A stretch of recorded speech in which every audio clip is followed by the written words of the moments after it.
手把手祷告手。我们有看到一群哇，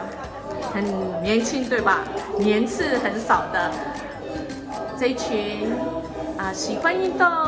还是他们要透过山洞让自己更年轻呢？其实都有我们说山洞可以回春就是运动、动脑跟人来互动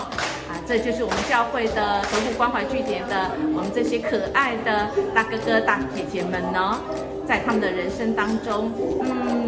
曾经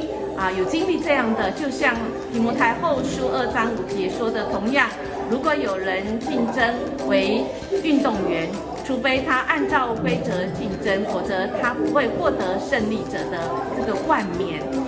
亲爱的大家，我们现在是不是仍然在那个人生的运动场上呢？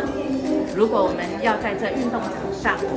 恐怕我们必须要按照这个规则彼此来竞争。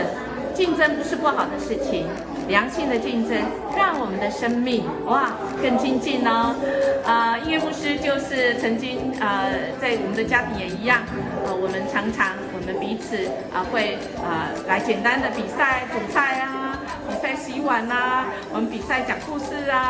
甚至我们现在会跟钟贤哥我们比赛那个这个手把的力量所以好不好？我们今天来分享一件感恩的事情，按照这个运动员这个增进，按照规则的这个竞争，让我更被激励的呢我可以成为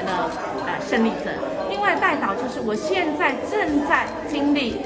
我需要